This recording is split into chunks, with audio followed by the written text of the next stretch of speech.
année matricule. Vous pouvez revenir sur le matricule. Le matricule nanga est allé 11 Oui. 968 027.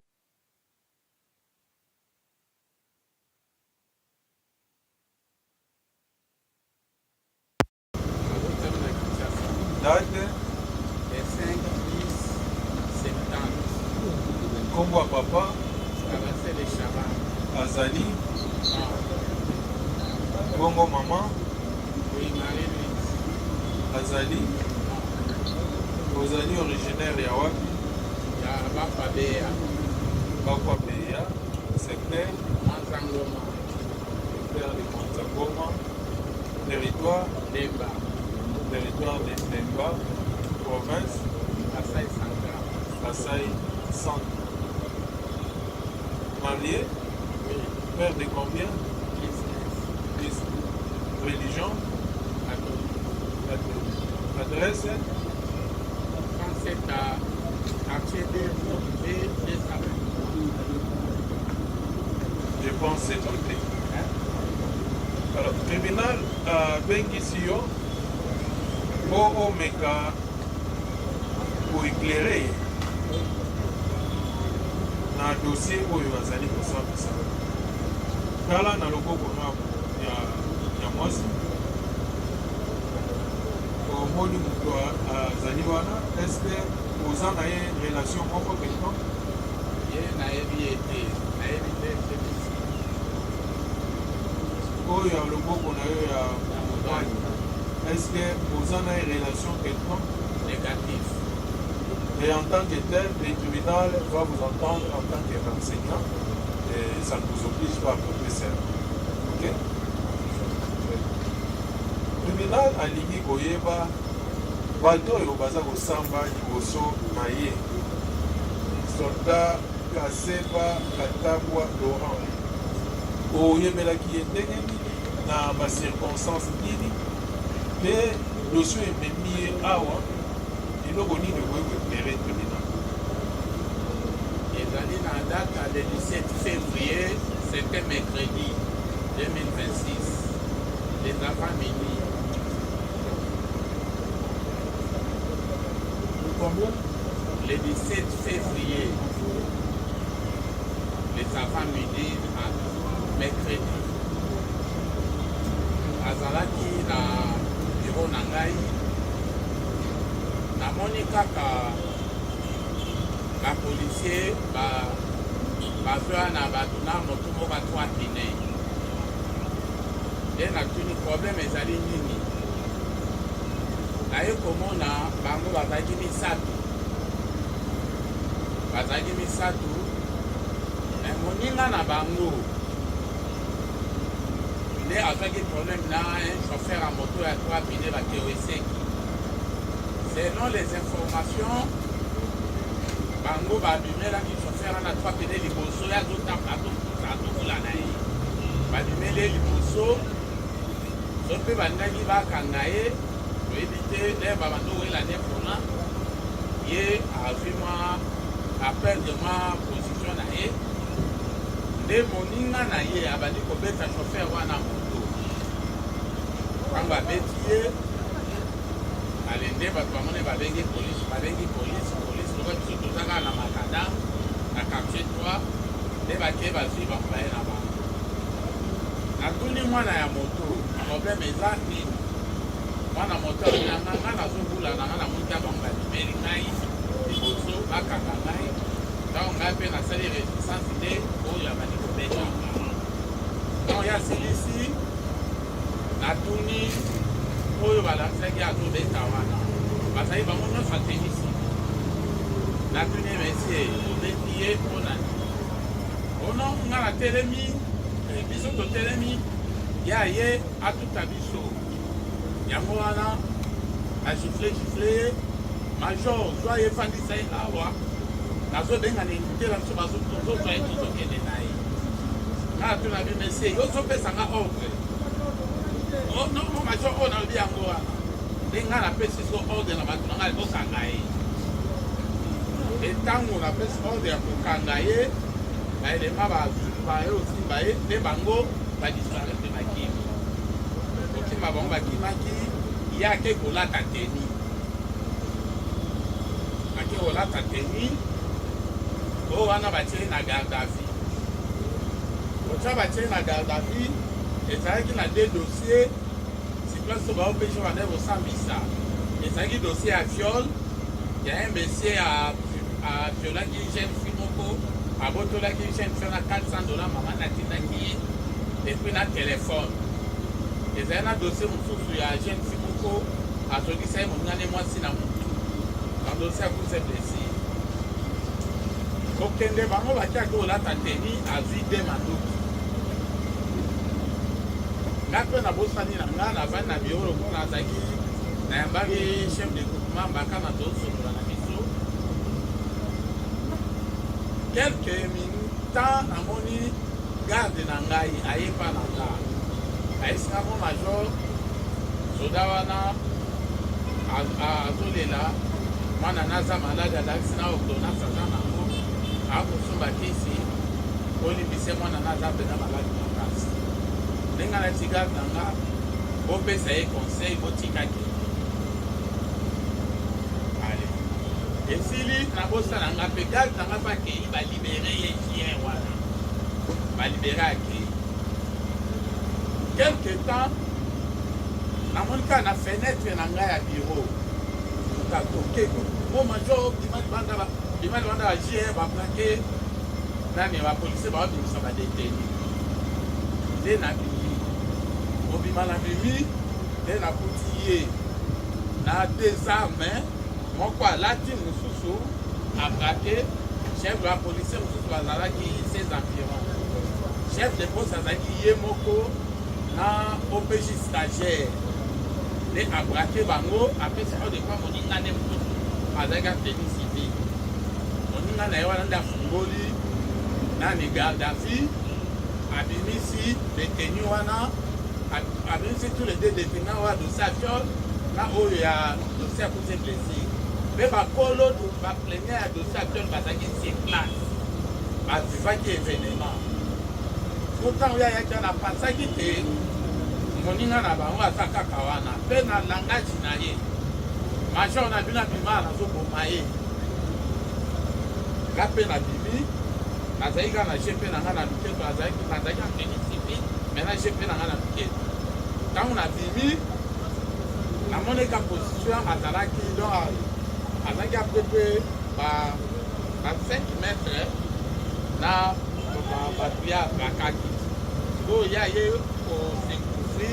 na mabende oyo hotel de ville ya cha na mwa wana mapembeni moko wana enga sio na kumi eseki mesi yo ye obomanga bando ko yo obomanga betanga masasi le momanga la tolo bawana garde na ngai azanga teni civil garde na bani ko ko tanga remarquer que ba nani ba contourner ye o baluka baluki après bamunde nga na plongele et na ravirie manduki c'est place ezalaki na agent moko ya auditorat azalaki panteni te aza agent six ya auditorat boka azalaki asise mpe te oyotala arme na bale na chambre arme moko te ezali na bale na chambre te na vie c'est place na bengo titere dotitere abi yaka na ene na makie na baplaignant oyo ya dosation c'est place na vie na bango nyonso te toyaki na bango awa nde bayokaki na pembe bayeki mpe na na plaignant na histoire yango nde nyonso wana reveni kasepa Hollandi ndenge commissaire supérieur adjoint auti korelate Hollandi nyonso réaction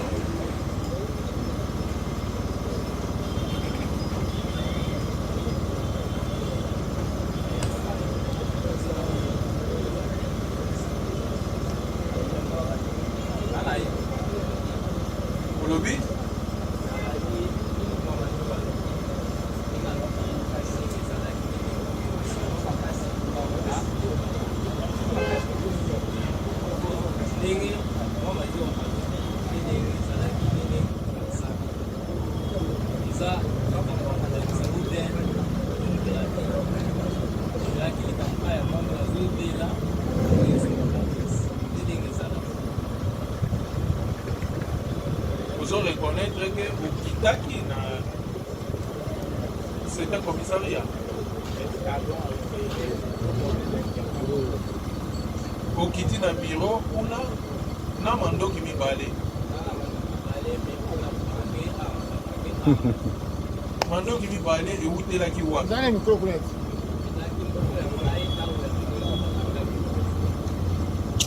Les ok, vous menacez.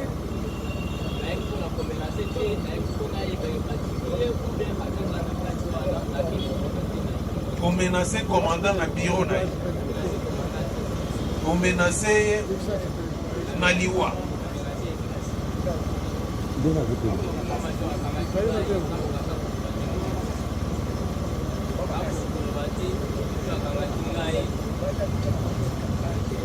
Obuki Kachon au Bimisi bateau.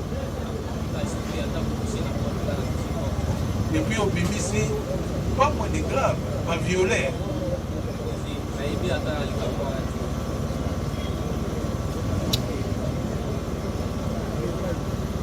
Est-ce que vous avez un comportement affiché ou ce sont des faits graves et ça constitue des infractions punissables par vous? Revenez casser.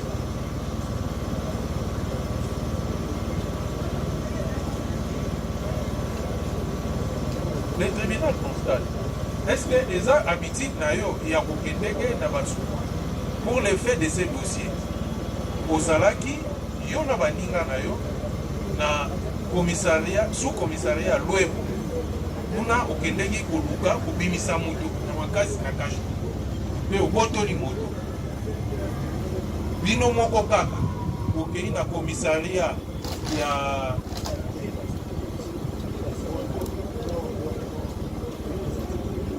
Dans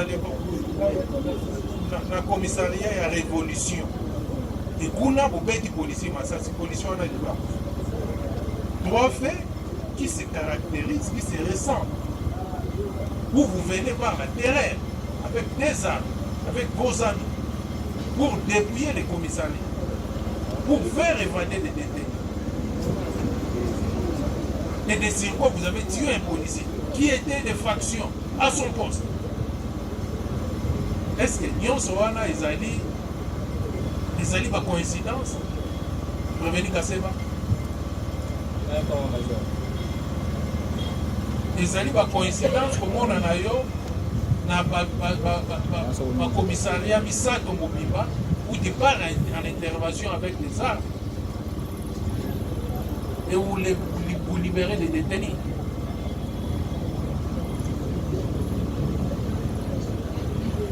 Est-ce qu'il y a des questions à poser? Oui. Prévenu. Kaseba. Oyebi majoro aza pembeni na yo. Okomaki na bureau na ye. Na manduki mibale. Okomaki na bureau na ye na manduki mibale.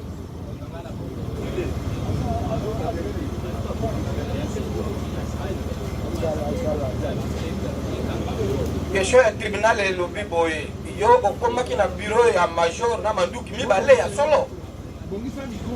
Manduki wana mibale.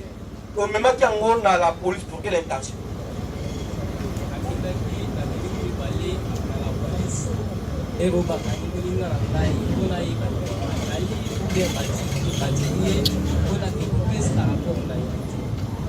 Sikoyo yo soda moko manduki mibale. Unité doteki manduki mibale. To manduki yango eza lolenge ni. Expliquer na le tribunal. Manduki yo soda moko. Manduki mibale ba doteki yo ndenge ni. C'est bon, il y a mis balai ou tu vois. Est-ce que vous reconnaître l'instruction Moko et vous n'êtes pas commandant 14e bataillon, 14e régiment, région, oui. Militaire a beaucoup circulé dans la ville. Militaire, policier, avant la droit à circuler dans la cité de 100 heures de service. Tu vois comment il y a un manduki dans la nini? Au juste, il y a nini manduki comme dans la table. Il y a un salade nini.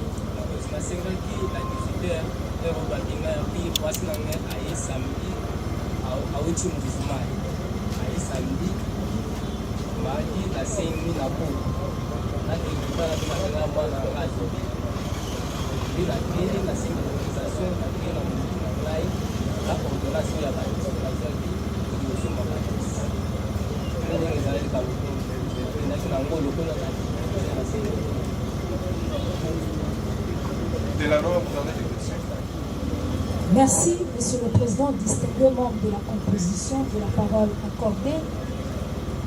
Monsieur le Président, nous, ministères publics, nous sommes estomaqués. Pourquoi? Monsieur le Président, à l'audience passée, le même prévenu avait nié tout le fait mis à sa charge. Ce qui est étonnant. Et voilà aujourd'hui, après les déclarations de renseignants, ces derniers passent aux aveux et confirment devant votre auguste tribunal qu'il était bel et bien au génie Est. Ce qui est encore plus grave, le prévenu a fait évader, Monsieur le Président, un détenu de cas de viol. Voilà. Alors que la partie civile avait bel et bien relaté le fait. Mais ce dernier, qui est le prévenu Kaseba, a même juré devant l'auguste tribunal: je ne maîtrise pas la ville de Kinshasa. Plus encore, je ne connais même pas le Soussiat cité ici, devant votre auguste tribunal. Et voilà aujourd'hui, il confirme qu'il était avec 2 armes. Lorsqu'on a posé la question au tribunal, comment est-ce que ces derniers détenaient 2 armes, il manque même de réponse. C'est pour dire que, Monsieur le Président, c'est un élément très dangereux. Le prévenu avec sa bande, lorsqu'il se présente dans un Soussiat, c'est pour poser des actes graves. Ils utilisent le munition de l'État congolais comme des jouets. Alors que notre beau pays, la République démocratique du Congo, a besoin de munitions. Voilà le gens qui gaspillent les munitions inutilement pour de faits bénins. Monsieur le Président, nous avons juste 2 petites questions à poser au prévenu. Prévenu cassé. Est-ce que na audience tu es joué que le bac na tribunal au tikala pour effectuer descente? Nous avons ninga na yo feli nde akende ki na batisi. Joué bango.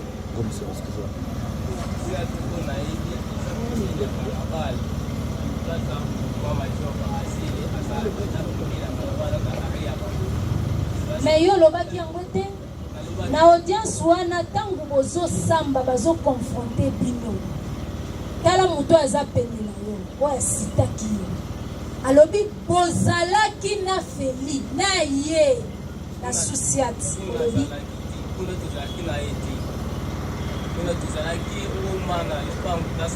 Manituka.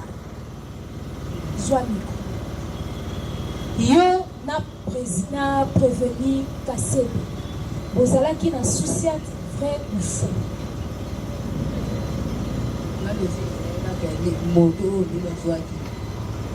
Bozalaki na ye ntango bokendeki.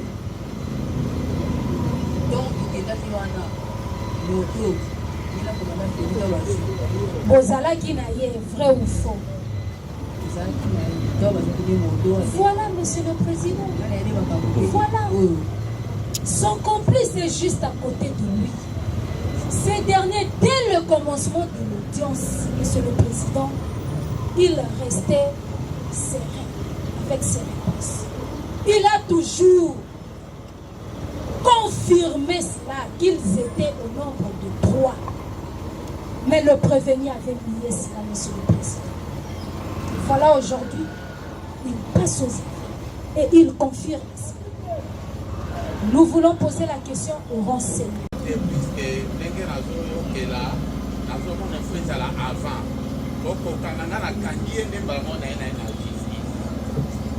Donc, il y a policiers qui avant.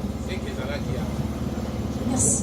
Monsieur le Président, nous avons la réponse de la réquisition à médecin que nous, ministère public, nous avons donné de devoir. Le directeur de l'hôpital de référence sino-congolaise. Voilà.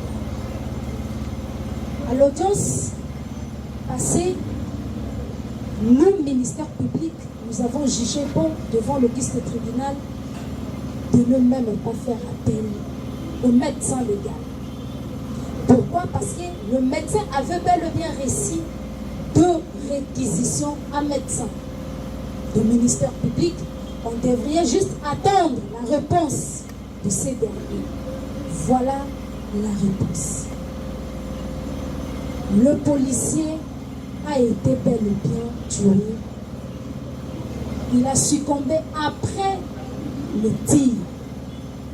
Il a reçu une balle au niveau de son pied droit. Le tout est là aux réponses de médecin. Voilà, Monsieur le Président, nous avons présenté devant votre auguste tribunal 2 armes à feu. Le renseignant vient de confirmer cela, que le prévenu Kaseba détenait 2 armes. Si il faut poser beaucoup de questions, pourquoi un militaire devrait avoir 2 armes à feu? Est-ce que nous sommes dans un état de guerre? Nous disons non. Il s'est présenté au génie. Pour quel motif? Le renseignant a tout relaté. Est-ce que pour venir demander, solliciter de l'aide à la police, ça nécessite des armes à feu? Nous disons non. L'armée ainsi que la police, nous sommes des collaborateurs. S'il y a un petit souci, il suffit seulement de se présenter devant le commandant en place. Vous allez trouver la solution. Nous ne sommes pas des ennemis. Alors qu'il y a des militaires, entre autres le prévenu Kaseba, qui a récupéré, il détenait 2 armes à feu pour aller extraire son ami détenu au génie. Quand bien même le commandant en place s'est présenté devant ces derniers, comme il se faisait comme Rambo, commando, il voulait à tout prix utiliser son arme pour semer de terreur, de troubles. C'est que la loi évite. La loi congolaise n'a jamais accepté, n'a jamais permis à ce qu'un individu trouble la paix de paisibles citoyens congolais. Chose étonnante, le prévenu a semé de terreur ainsi que la paix. Il est allé plus loin, tuer un brave policier que l'armée congolaise, notre beau pays, a besoin de policiers pour protéger de paisibles citoyens ainsi que l'air bien. Voilà, Monsieur le Président. Maintenant, nous espérons que le tribunal est bel et bien éclairé. Au moment opportun, nous allons le trouver, nous avons dit. Merci. La défense du prévenu. Merci, Monsieur le Président, votre honneur. Je sais que le enseignant vient par devant vous pas dit le contraire. Il a donné les faits. Presque ce qu'avait dit mon client Kassé. Il dira que le renseignement Kassé était venu avec des armes. Parce que il était venu son ami, la deuxième arme, c'était Cachot. Lui nous avait dit que lui avait quitté Kanchachi pour aller visiter la famille de sa femme, là où la femme est arrivée. L'enfant était malade. Maintenant, ne connaissant pas le quartier très bien, il a délégué son ami, son Massoua. Il a dit, mon ami, tu peux faire un peu pour moi un service de l'heure de chercher les produits médicinaux, pharmaceutiques. Il est allé, il a laissé son arme auprès de lui. Lui avait une arme, son ami a laissé son arme aussi chez lui. Et quand il est parti, son compagnon, pour aller chercher pour lui des produits pharmaceutiques, je ne sais pas quoi, qu'est-ce qu'il avait fait? Il avait été arrêté dans le bureau du major Kabassel. Lui, en prenant cela, il a dit, mais on vient d'arrêter l'ami qui est parti avec l'argent, avec lequel on pouvait quand même acheter les produits pour mon enfant. Mieux vaut que je puisse partir, aller voir s'il est arrêté, que je lui remette son arme. Sachant bien qu'avoir des armes, c'est mauvais. Il est allé pour savoir que son ami est arrêté, pour lui remettre son arme et qu'il prenne le produit pharmaceutique pour venir administrer son enfant. Voilà. Arrivé là-bas, vous comprenez, devant la police, un militaire qui vient avec des armes, sans paniquer. Ne sachant pas qu'il est venu pour quel motif. C'est moi qui ai la parole. Ne sachant pas qu'il avait quel motif, la police était émotionnée. Et vous voyez comme s'il lui est venu agresser. Tandis qu'il était venu pour son ami, pour enfin lui remettre son arme et qu'il puisse savoir s'il peut être libéré. C'est comme ça même, c'est le commissaire supérieur, le major de Limonnet, mais il savait que celui qui était arrêté, tout arrêté, on l'a libéré parce qu'il avait la prescription médicale, on l'avait libéré. Il ne savait pas que son ami était libéré. Il a fait des ici. Merci. Les renseignements, est-ce que vous avez encore des questions? Allez-y. Jusque-là, namoni oyo avocat lobi adevia onga na lobi ye bazalaki sur place bazalaki 3 ntango nakangi moninga na ye nde bango bazongi ya te kolata députation na nde baye oya na moninga na ye na mosu ya brake bapolisier moninga na ye wana mosusu nga fungoli gardavi kobimisa bato eza te ye azalaki te bazalaki bango nyonso misala. C'est une position. Oui, mais.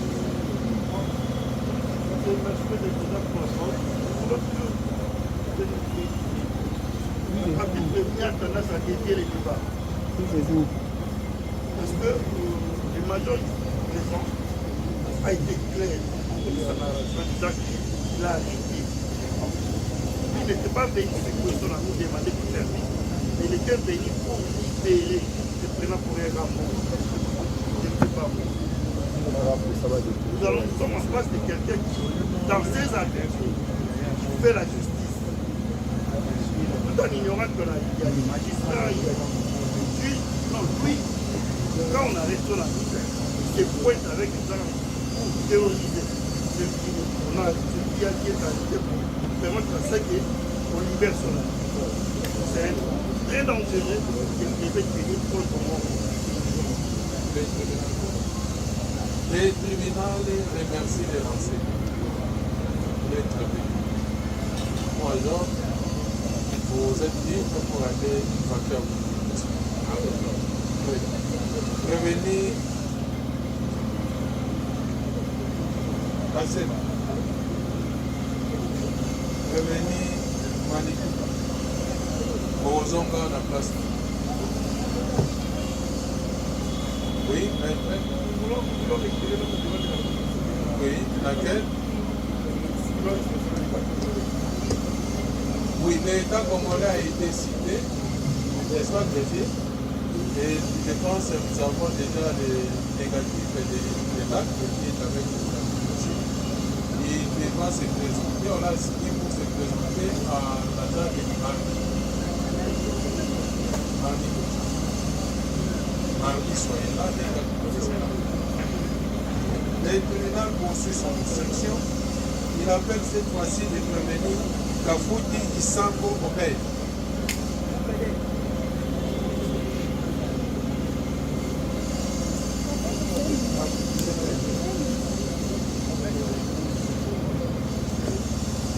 Le tribunal appelle ensuite de prévenir Baswe Sambou Conseil.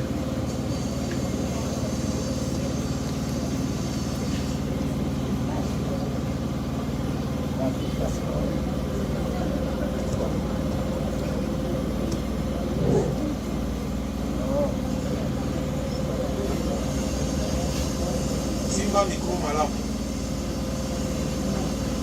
Kombo na yo. Baswe Sambwe Conseil. Tribunal a identifié qui yo. Lelo tribunal a dit koyeba bakangaki yo ndenge nini mpe bakangaki yo na circonstance nini.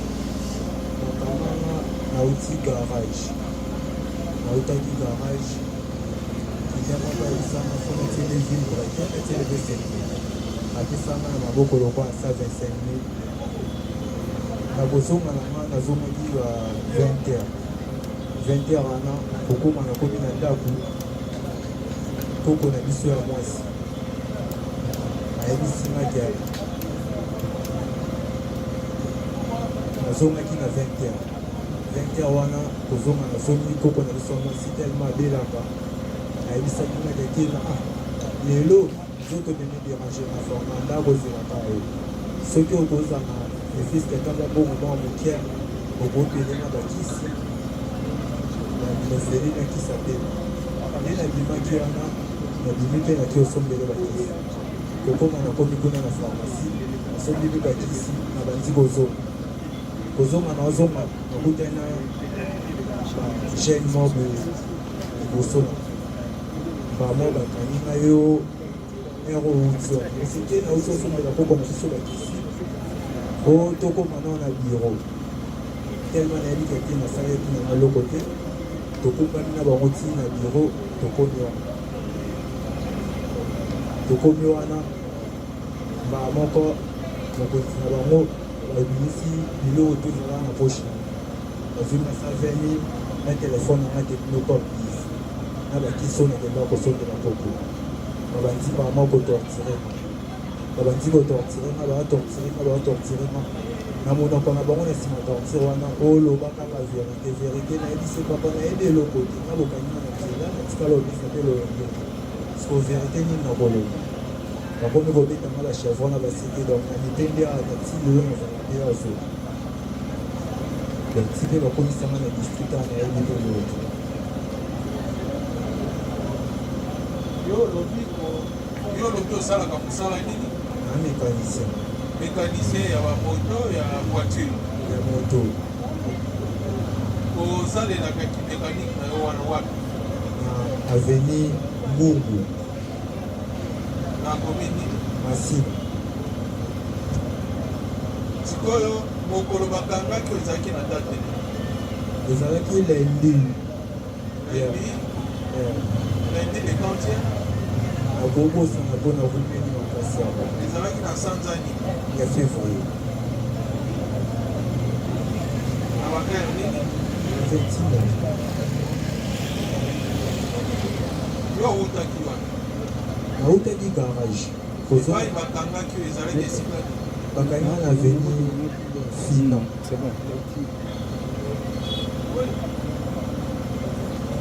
kaka na quartier 3 wana na quartier na masina mpe kaka quartier masina mpe trop kongo na quartier télévision Petro Congo egoza télévision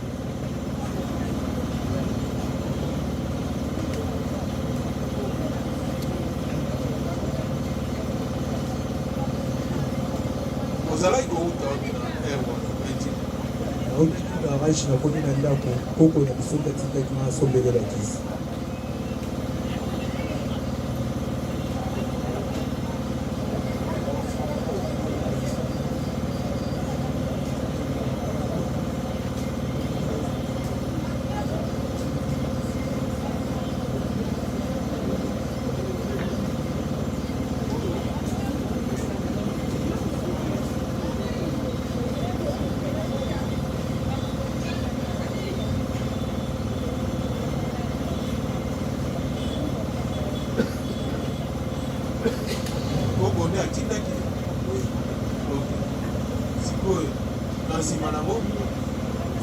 ntongo nauti osomba bakisi nde nakutana na la polise bakanga kokutana na la polise na niveau nauti da pharmacie naozonga ndako c'est revenu fina après nde aveni après tokomi aveni na biso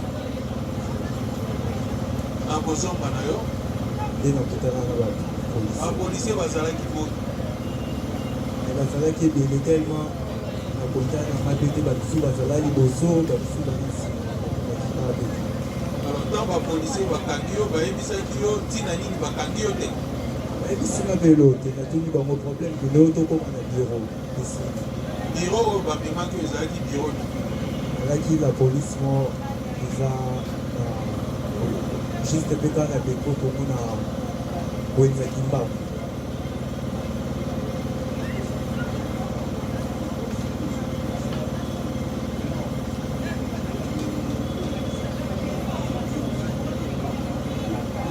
susiatepa bamemaki osambaki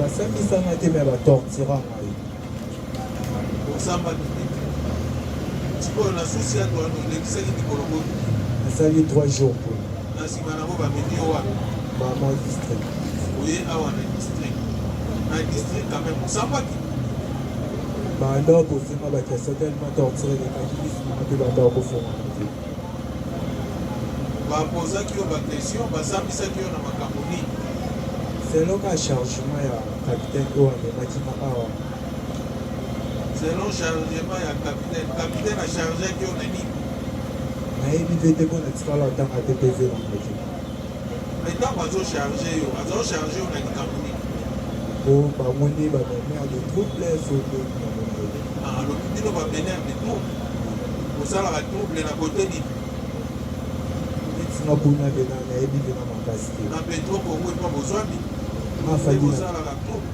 ngafandi na veni kipama ntango bakangi yo bakangaki yo na bato mosusu bakanga bato ebele ozalaki ebele me nga nazalaki eboniboni kapitaine wana alobakala ke yo nde oza parmi basemer ya troupe acharge a bato ebele toyaki na bango mpe district bato yango baza e bango tule ya babino sikoyo na bosambi na yo bafundaki yo na eloko songolo bakala te balobaki osali mpeba moko boye te ntango osambi na district eske ezalaki na plaignant oyo ayaki kofunda yo natikala osamba na plaignant osamba na moto te oui tribunal ekotambukela yo ndenge osambaki ya na district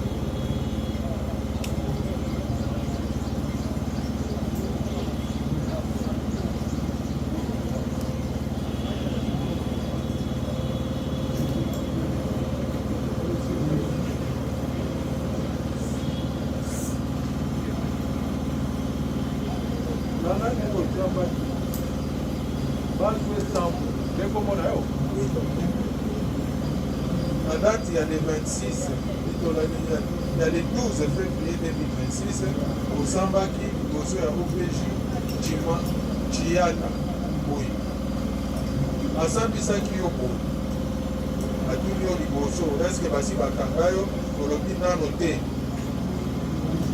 dans quelle écurie appartenez-vous odi yo ozwami yo ozali moto ya écurie wapi réponse na yo olobi oki oza na écurie moko te atuni yo lisusu à qui appartient la machette portée par vous olandi atuni yo machette oza nango na maboko ezali ya nani yo répondre les policiers ont suivi un incivil qui avait la machette et il a jeté la machette juste à mon passage et les policiers m'ont arrêté et ils m'ont fait porter la machette. Donc, les policiers balingaki kokanga les civils moko azalaki na machette et les civils wana abwakaki machette ntango yo ozodeka nde bapolisier bakangi yo na machette wana quand batuni esalamaki ntango te lobi hier à 22h sur les points de Fina lobi esalamaki bongo lobi ezalaki na ba 22h na point ya Fina batuni yo lisuku qui détenait la machette? Réponse à Olobi, mon camarade Nathan. Nani asimbaki machette yango. Awa siko opesi réponse Olobi te. Sa camarade Nathan nde moto azalaki na machette.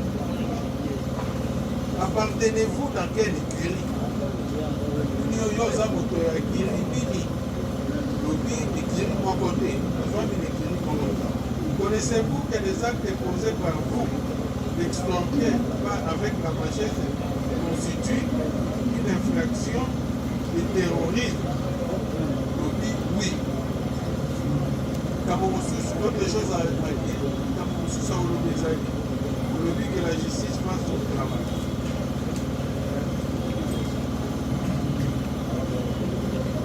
PV de ceci, j'ai une machette Tramotina. Les outils vont s'appeler.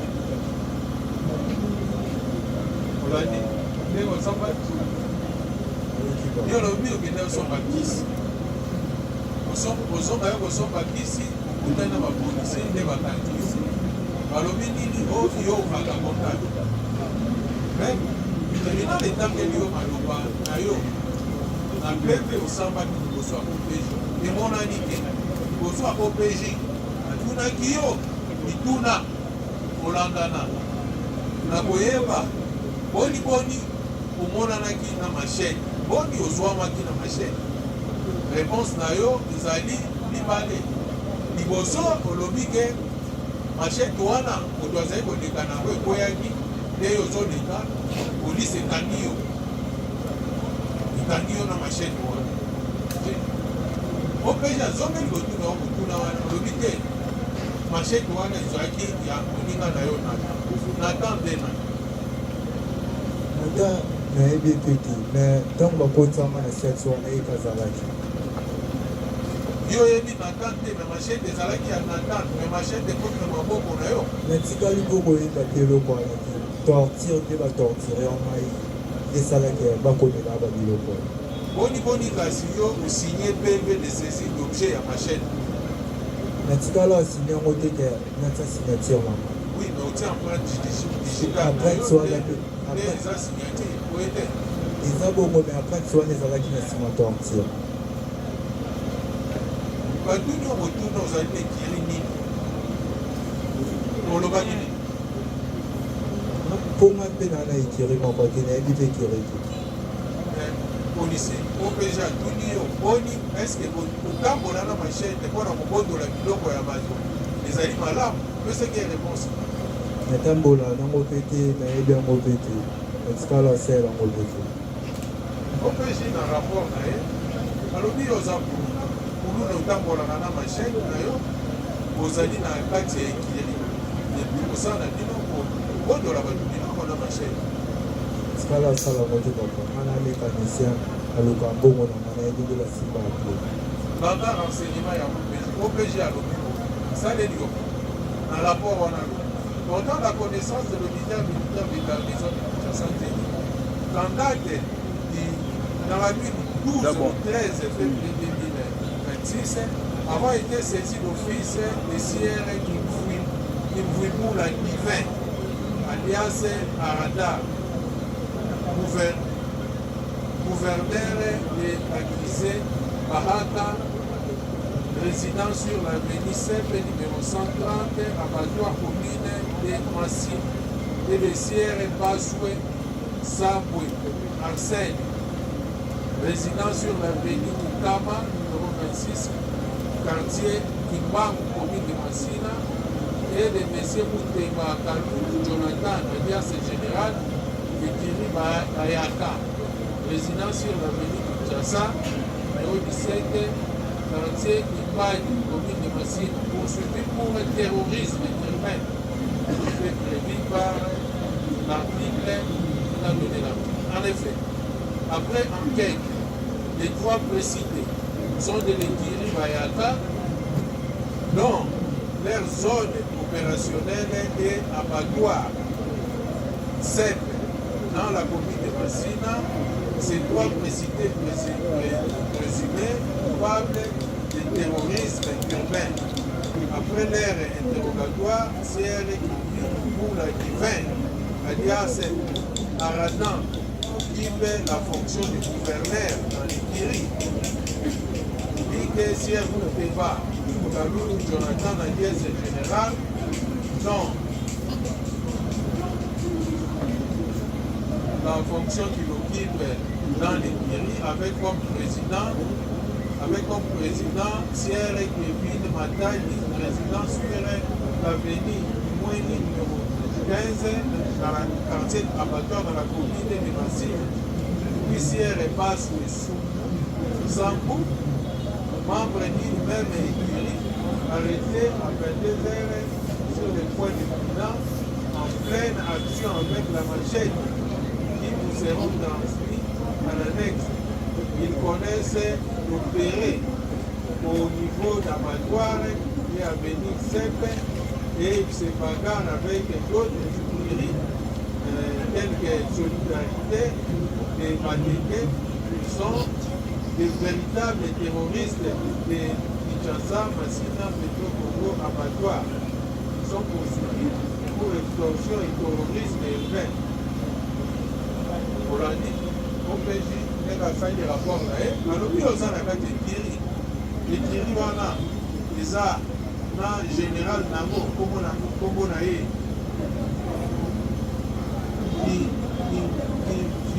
Bibulu Divin alias Arna ye wana nde gouverneur oza na mosusu kombo na ye Muteba ete aza général ya ekiri wana yo ozali membre ya ekiri wana kangaki quand vous allez coopérer en pleine opération dans ma chaîne, la Koboto la Gamba, dans ma air, il y a 22 heures.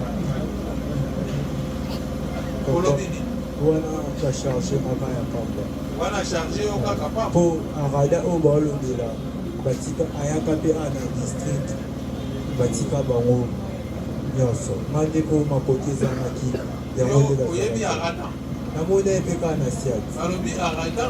Par rapport à OPJ, aza gouverneur ya Ekiri na matikala yeba ete namoni eka les jours bakanga ye nde bakotisaki wana ma bakangi ngai lendi bongo Muteba oyebi Jonathan nayebi ebeti ye balobi aza général ya Ekiri na bino yo sikoyo Ekiri na bino oza na fonction nani Ekiri moko te. Mais boni bakangi yo na machette en pleine opération soki bakobotola biloko na butu na 22 heures. Papa non natikala asala eloko wana te bakangi osinye mpe faible ya machette. Papa ti basilise na bv wana eza ya torture me banga batikalaka nanga na moke te nga bakanganga na boko bato baotanga wana baya komona na bango wana na district ti mpe toke na bango mpe bango babimi nga telema makoki ezalaki te nde bayaki ozongisa biso wana machette oyo ezali na dossier euti wapi nayebi mpe makambo ya machete wana nga oyo nayebi te oyo bakanganga mpo oyo basoda bazwa ezaka mbongo na nga na telefone. Mais ma réponse oyo opesi na PV na yo awa euti wapi? Baréponse olobi réponse ya liboso machete ezali ya Nathan mpe na etikala oyeba ete te na mona ete te ya mibale ezali machete ekweyaki ntango balizo kokanga yo nkolo nango akimaki nkolo nango wana te na nga batikala bakanganga na ni machete ntango bakomi na biso kuna na la police PV oyo eza na kati ya dossier bakoseli natikala oyo nga bakanganga ni machete na bakanganga na kisi bakisi na bongo na nga na telefone. Ministère public.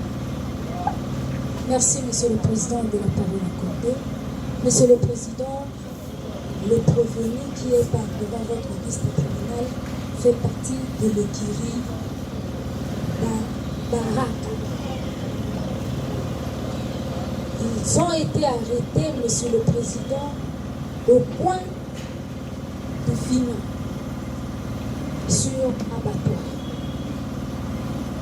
Comment c'était sur le lieu de commission de fait. La police les ont trouvés en plein combat entre deux équipes. Voilà à tout le droit qu'il va vous demander. C'est ça la réalité que le paisible citoyen le rencontre chaque jour dans notre beau pays. Voilà, Monsieur le Président, le voilà aujourd'hui pour répondre aux actes. Nous avons dit. Puisque ndenge nazoyokela nazomona fo ezala avant okokanganga na kangi ye nde mbala mona ye na ye na justice. Donc il y a policier ezalaki avant. C'est que ezalaki avant. Merci. Monsieur le Président, nous avons la réponse de la réquisition à médecin que nous, ministère public, nous avons donné de devoir.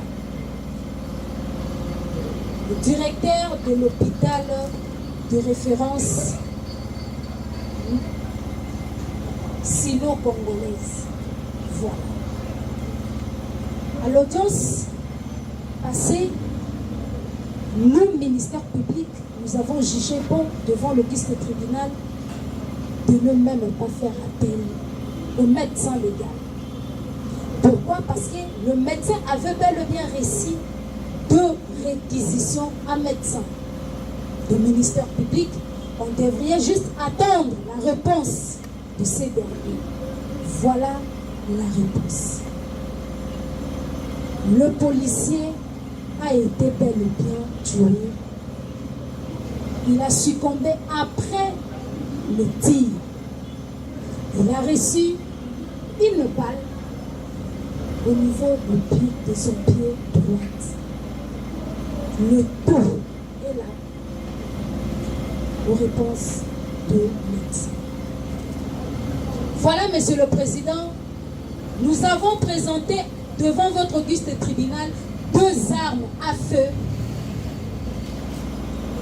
Le renseignant vient de confirmer cela, que le prévenu Kaseba détenait deux armes. Si il faut poser beaucoup de questions, pourquoi un militaire devrait avoir deux armes à feu? Est-ce que nous sommes dans un état de guerre? Nous disons non.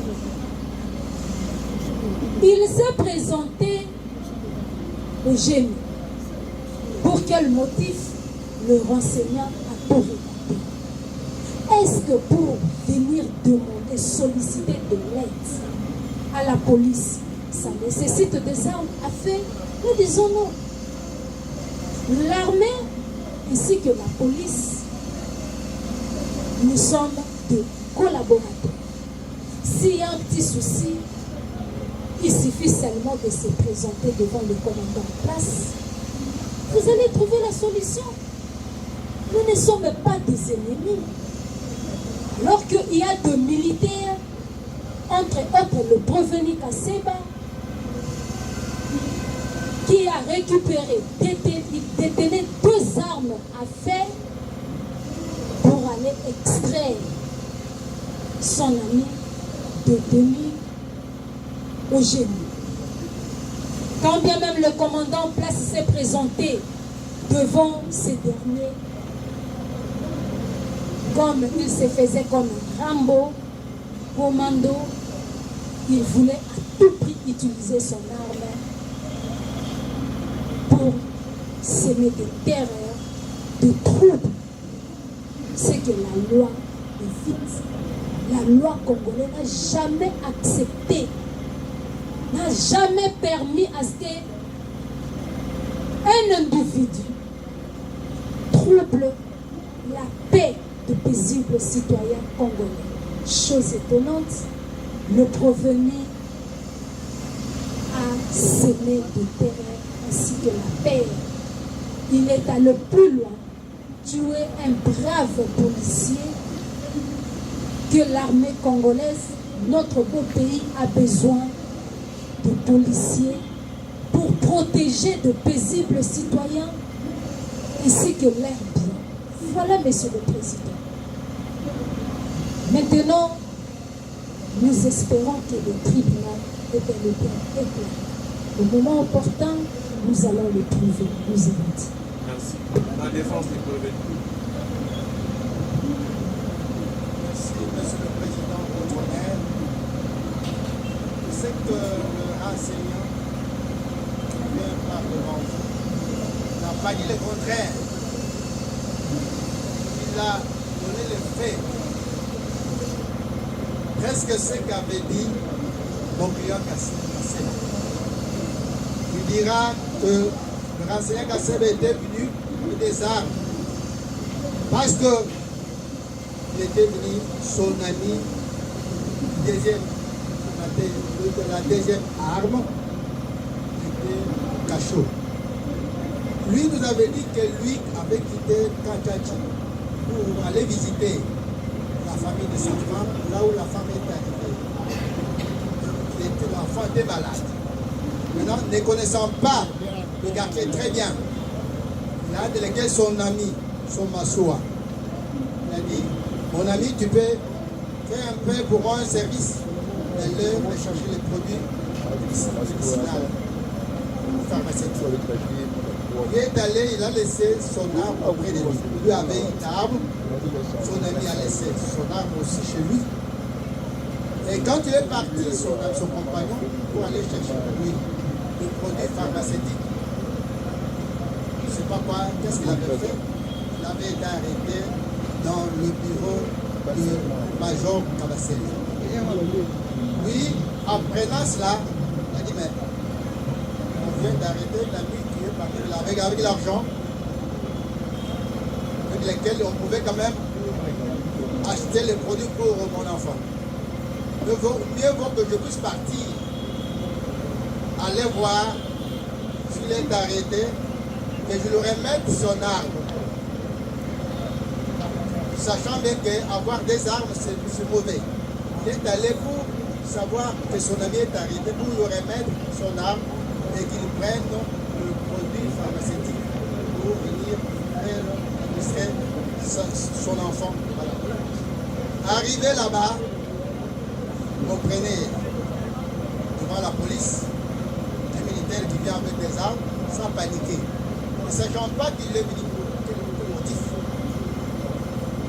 C'est moi qui ai la parole. Ne sachant pas qu'il avait quel motif, la police était émotionnée. Vous voyez comme s'il lui est venu agresser. Tandis qu'il était venu pour son ami, pour enfin lui remettre son arme et qu'il puisse savoir s'il peut être libéré. C'est comme ça même, c'est le commissaire supérieur, le major de Mokoné, mais il savait que celui qui était arrêté, tout arrêté, on l'a libéré parce qu'il avait la prescription médicale, on l'avait libéré. Il ne savait pas que son ami était arrêté. Il a fait des décisions. Merci. Les renseignements, est-ce qu'il y a encore des questions? Allez-y.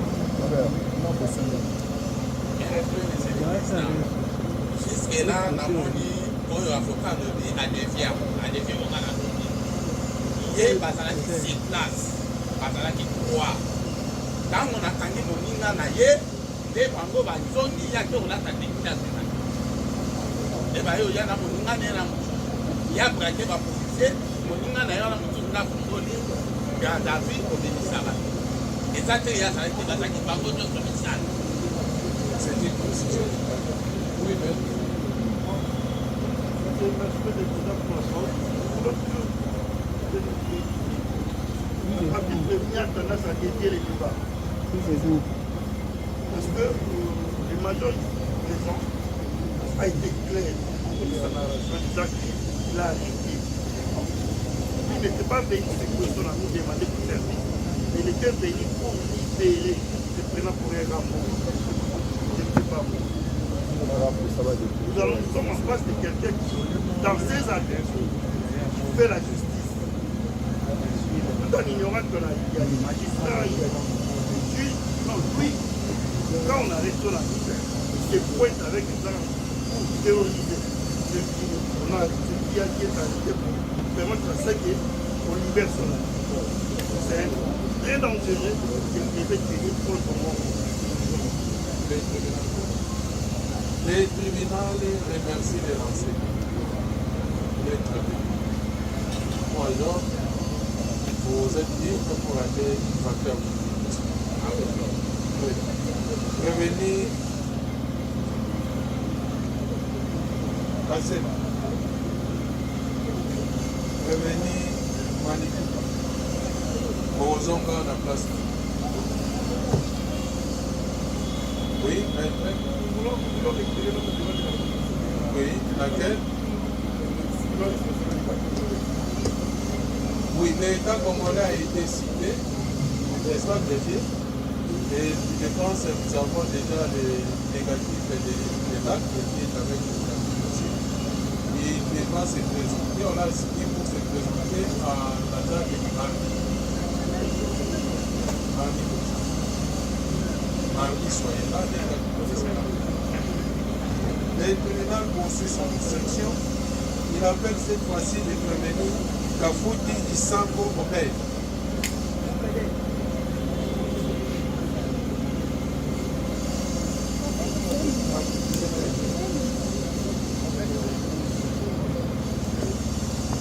Le tribunal appelle ensuite le prévenu Bansoué Sambou Conseil.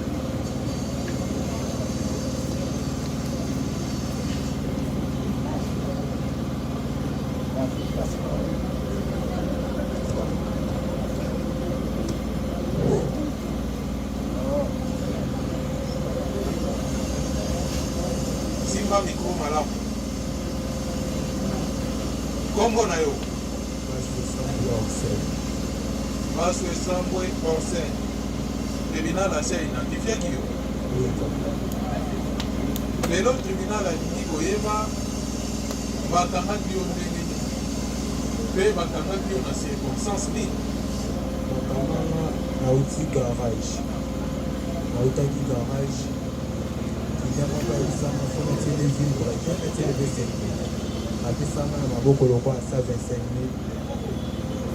na kozonga na nga nazongaki ba 20 heures wana kokoma nakomi na ndako koko na biso ya mwasi ayebisingaki aye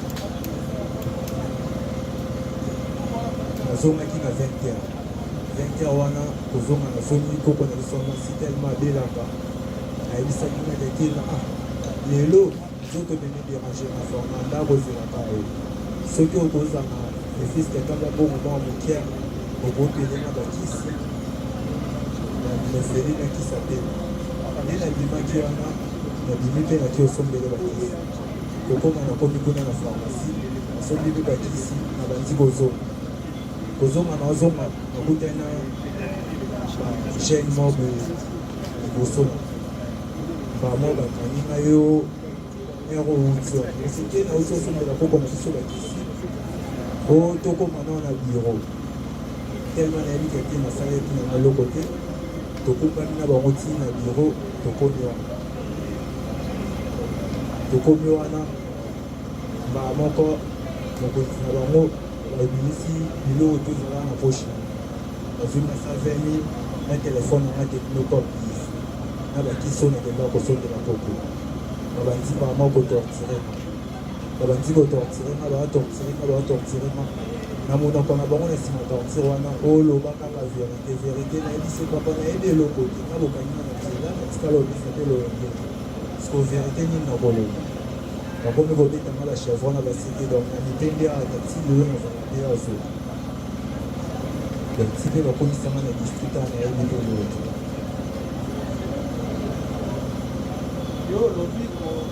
yo olobi osalaka mosala nini na mécanicien mécanicien ya bamoto ya voiture ya moto osalelaka kimécanique na yo wana wapi na avenir mbungu na komini masine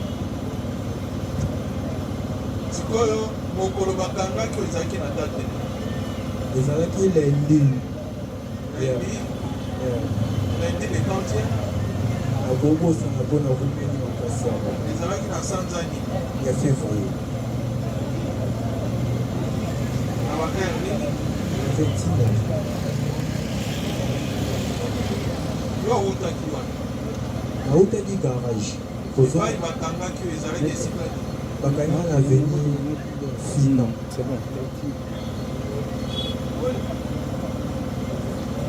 kaka na quartier 3 wana na quartier nini na masina mpe kaka quartier masina mpe tro kongo na quartier télévision Petro Congo egoza télévision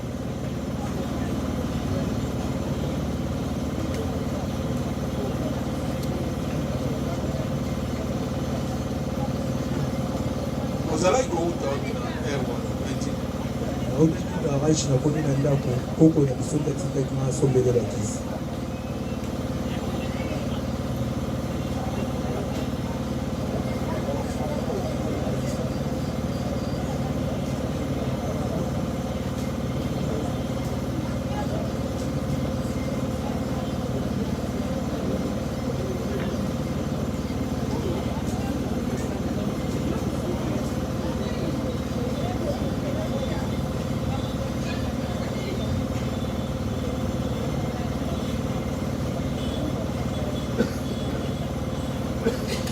kokoni atindaki sikoyo na nsima nango yango ntongo nauti osomba bakisi nde nakutana na la polise bakangaki kokutana na la polise na niveau nauti da pharmacie naozonga ndako sur avenir fina après nde avenir apres tokomi avenir biso na kozonga na yo nde nakutana na bapolisi bapolisier bazalaki bo bazalaki ebele tellement nakontana na mabe te bamisu bazala liboso bamisu bana nsima bakimabe te alors ntango bapolisier bakangi yo bayebisaki yo ntina nini bakangi yo te bayebisinga belo te natuni bango problème bileo tokoma na biro esili biro oyo bamemaki oyo ezalaki biro alaki la police mo eza juste mpe kaka na beko komona wenzaki mbaku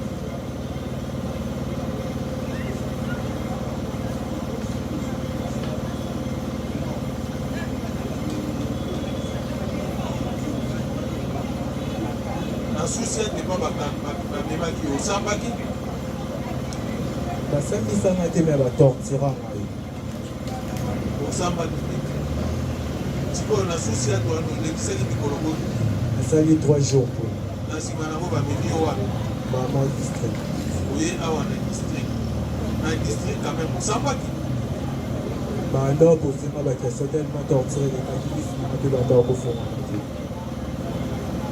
bapozaki yo baquestion basambisaki yo na makambo nini selon ka chargement ya capitaine oyo amemaki na awa selon chargement ya capitaine achargeaki yo na nini nayebi mpe te mpo natikala ntanga te pv nanga te ntango azocharge yo azocharge yo na likambo nini po bamoni bamener de trouble sote na monele alobi bino bamener de trouble osalaka trouble na kote nini etinga kuna pena nayebi pena makasi te na petro kongo epa bozwami osalaka trouble mafandi na veni kikama ntango bakangi yo bakangaki yo na bato mosusu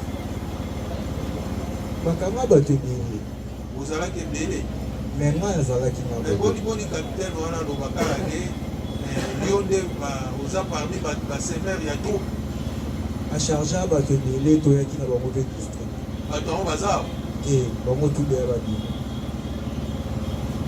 sikoyo na bosambi na yo bafundaki yo na eloko songolo bakala te balobaki osali mpeba moko boye te ntango osambi na district eske ezalaki na plaignant oyo ayaki kofunda yo osamba na moto te tribunal ekotambukela yo ndenge osambaki ya na district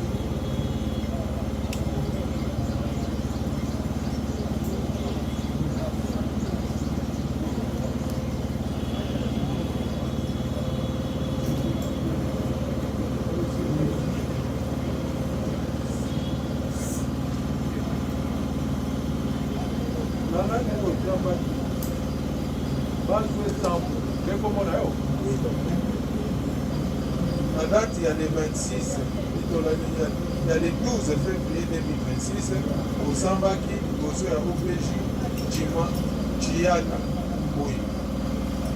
À Sambisaki Yoko, à Tunio Liboso, est-ce que Basi Bakangayo, au Lopina Noté,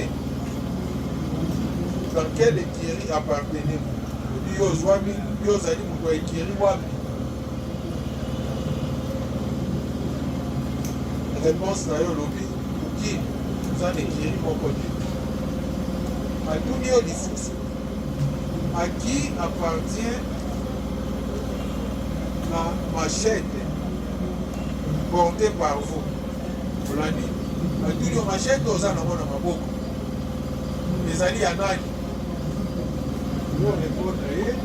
Les policiers ont suivi un incivil qui avait la machette et il a jeté la machette juste à mon passage.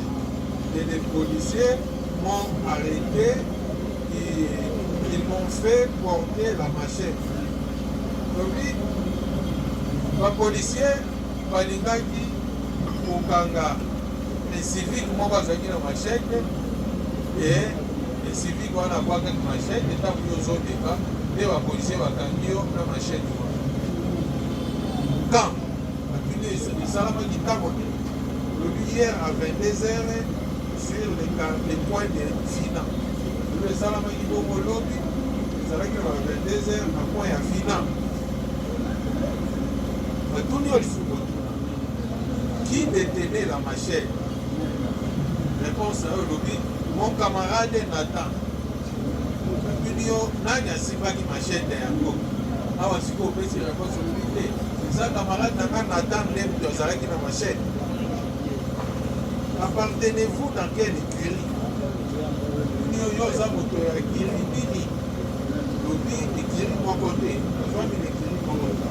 Connaissez-vous que les actes posés par vous, l'exploiter avec la machette, constituent une infraction de terrorisme? Oui. Autre chose à dire, le but que la justice fasse son travail.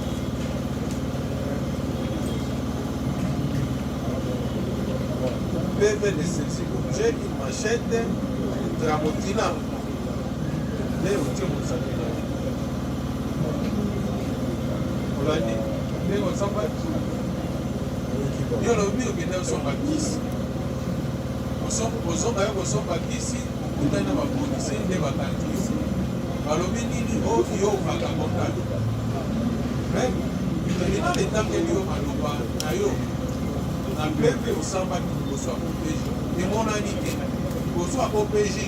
Atuna kiyo mituna olandana. Na koyeba boni omonanaki na machette. Boni ozwamaki na machette. Réponse na yo ezali libale. liboso olobi ke machete wana moto azali koleka nango ekweyaki nde ozoleka polise ekangi yo na machete wana opeji azongeli kotuna okotuna wana olobi te machete wana ezalaki ya moninga na yo natan nde na nata nayebi pe te mais ntango bakotama na siati wana ye kazalaki yo oyebi natan te me machete ezalaki ya natan me machete ekomi na maboko na yo natikali mpo koyeba te eloko wana te torture nde batorture ngai esalaki bakomela babiloko wana boni kasi yo osigne PV de saisie d'objet ya machete natikala asigne yango te ke natia signature mama oui mais otia empreinte digitale empreinte wana mpe nde eza signature oye te eza bongo me empreinte wana ezalaki na nsima torture batuni okotuna ozali te kiri nini oloba nini mpo nga mpe naa na ekiri moko te nayebi te ekiri te policier opeje atuni yo boni eske kotambola na machete mpona kobondola biloko ya bato ezali malamu peseki réponse natambola nango mpe te nayebi yango mpe te natikala asala yango mpe te opeje na rapport na ye alobi yo oza kuluna otambolaka na machete na yo ozali na kati ya ekiri osala bino kobondola bato biloko na machete tikala asala yango te papa nga na mécanicien aluka mbongo na nga nayebi nde basimba ya pie banda renseignement ya opeje alobi saleli yo na rapport wana portant la connaissance de l'auditeur militaire de garnison de Kinshasa qu'en date dans la nuit 12 au 13 février 2026 avant été saisi d'office de Sierre Kimvouiboula Divin alias Arada gouverneur de accusé Bahaka résident sur l'avenue CEP numéro 130 à Badoua commune de Massy et de Sierre Basoué Saboué enseigne résident sur l'avenue Kukama numéro 26 quartier Kimbangu commune de Massina et de M. Moutemba Kalou Jonathan alias général de Kiri Bayaka résident sur l'avenue Kinshasa numéro 17 quartier Imbani, commune de Massine, poursuivi pour un terrorisme urbain, fait prévu par l'article. En effet, après enquête, les trois précités sont de l'Ekiri Bayaka, dont leur zone opérationnelle est à Badoua, 7 dans la commune de Massina.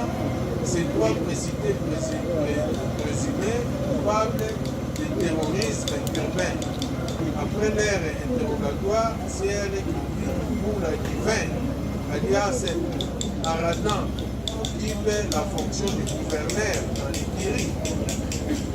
Dit que Sierre Moutemba Kalou Jonathan, alias général, dont la fonction qu'il occupe dans l'Ikiri avec comme président Sierre Kevin Matani, président sur l'avenue Mouni numéro 15 dans la quartier abattoir dans la commune de Massy. Puis Sierre passe le Sambou, membre d'une même écurie, arrêté à 22h sur le point du bilan en pleine action avec la machette qui nous seront transmis à l'annexe. Ils connaissent opérer au niveau d'abattoir et à venir simple et ils se bagarrent avec d'autres écuries telles que Solidarité et Matéké, qui sont des véritables terroristes de Kinshasa, Massina, Petro Congo, abattoir. Ils sont poursuivis pour extorsion et terrorisme urbain. Pour l'année, OPJ asali rapport na ye alobi oza na kati ekiri wana eza na général nango kombo na ye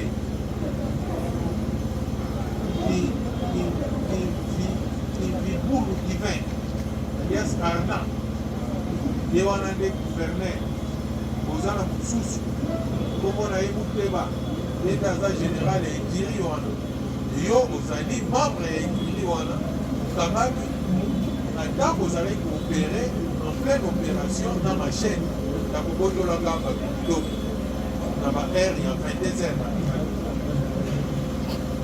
olobi nini wana bacharge maka ya pamba wana charge yo kaka pamba mpo arada oyo baolobela batika ayaka mpe ana district batika bango nyonso mandeko makoki ezanaki yango nde oyebi aradan namoni ye mpe kaka na siati alobi aradan na rapport ya opg aza gouverneur ya ekiri na bino matikala yeba ete te namoni ye ka le jour bakanga ye nde bakotisaki wana na bakangi ngai lendi bongo muteba oyebi Jonathan nayebi ebiti ye balobi aza général ya ekiri na bino yo sikoyo ekiri na bino oza na fonction nani ekiri moko te mais boni bakangi yo na machete en pleine opération zoka kobotola biloko na butu na 22 heures papa non natikala asala eloko wana te bakangi osinge mpe feble ya machete papa ti basilise na bv wana eza ya torture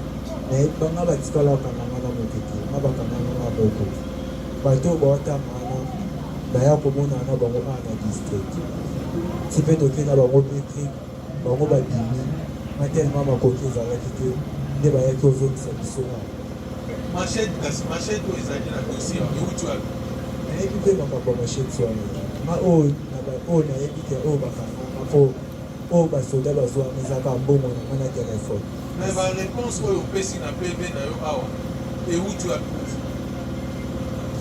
baréponse olobi réponse ya liboso machete ezali ya Nathan mpe na natikala oyeba ete te namona ete te ya mibale ezali machete ekweyaki ntango bayiso kokanga yo nkolo nango akimaki nkolo nango wana nde na na batikala akanganga na ni machete ntango bakomi na biso kuna nde na la polise pv oyo eza na kati ya dossier bakoseni natikala nga bakanganga ni machete na bakanganga na kisi bakisi na bongo nanga na telefone ministère public. Merci, Monsieur le Président, de la parole accordée. Monsieur le Président, le prévenu qui est devant votre liste criminelle fait partie de l'Ekiri Baraka. Ils ont été arrêtés, Monsieur le Président, au point de finir sur abattoir. Comment c'était sur le lieu de commission de fait. La police les ont trouvés en plein combat entre deux équipes. Voilà à tout le droit qu'il va vous demander. C'est ça la réalité que le paisible citoyen le rencontre chaque jour dans notre beau pays. Voilà, Monsieur le Président, le voilà aujourd'hui pour répondre aux actes. Nous avons dit. Monsieur le Président, votre honneur, vraiment j'ai été loin du tribunal. Tout fatigué quand j'étais devant le ministre. On ne voulait pas suivre les faits. Je suis. On va pour défendre votre client. Votre client a été arrêté en plein risque avec les machettes. En pleine opération de Koulouna. Dans une écurie avec ses amis Koulouna. Et la machette loge dans les dossiers. Et le prévenu a signé un PV de saisie quand passé. Voilà sommairement les signes. Ce que j'allais dire, Monsieur le Président, que mon client n'a pas reconnu tout cela. C'est le PV de l'OPJ. Mais c'est quelque chose qui est fabriqué des fois par le policier. Même nous qui sommes avocats, si nous arrivons, nous sentons dans les sociétés, on ne veut pas que nous puissions assister nos clients. Nous sommes malvenus. Vous, avocats, allez rester au parquet, allez rester à l'auditoire.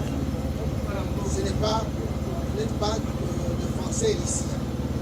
C'est comme si on fait pour fabriquer n'importe quel PV, comme ils fabriquent à tout moment, en donnant à ces gens les machettes que vous avez commis ceci, cela, ce sont collés à nos clients.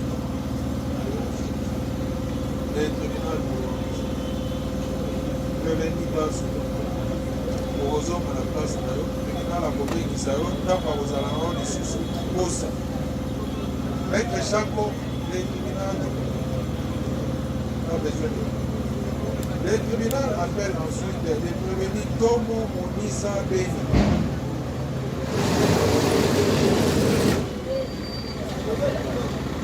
Tomo Monisa Beni soit micro olobi baso ezonga na place olobi kombo na yo Tomo Monisa Beni.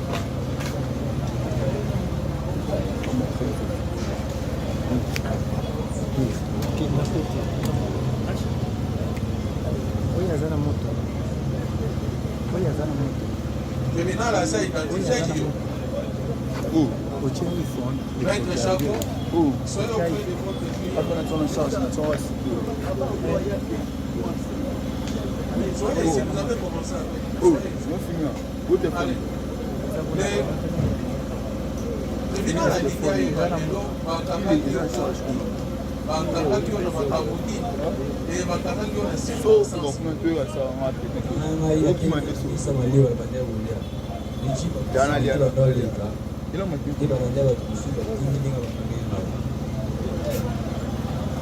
ezalaki wapi na date nini ezalaki na veni libwa bati ezalaki lundi ya deuxième date lundi le deuxième mois oui na matin ezalaki bato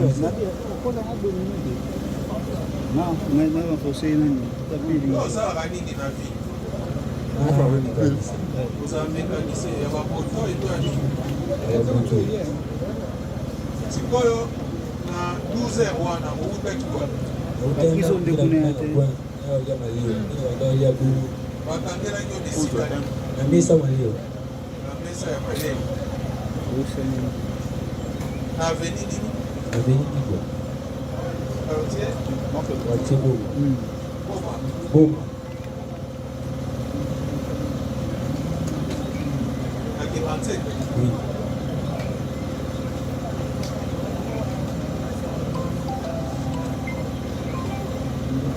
banani bakangaki yo kasi mokolo wana chip ya possibilité wapembe chip ya proximité wapembe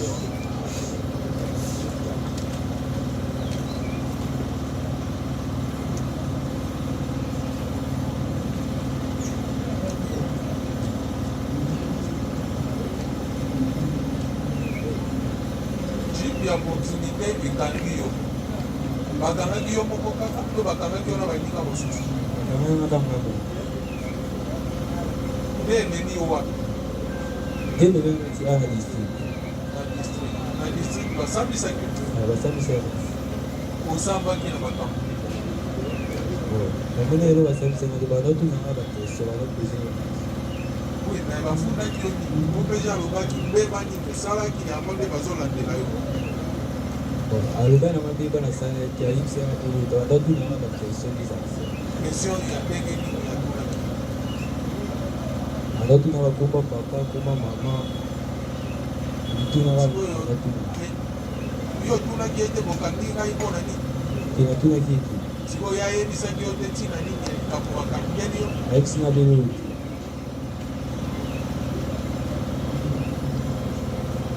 osambaki olobi nasamba tribunal kozongela kotangela yo mpe epena po toyeba likambo tokosambana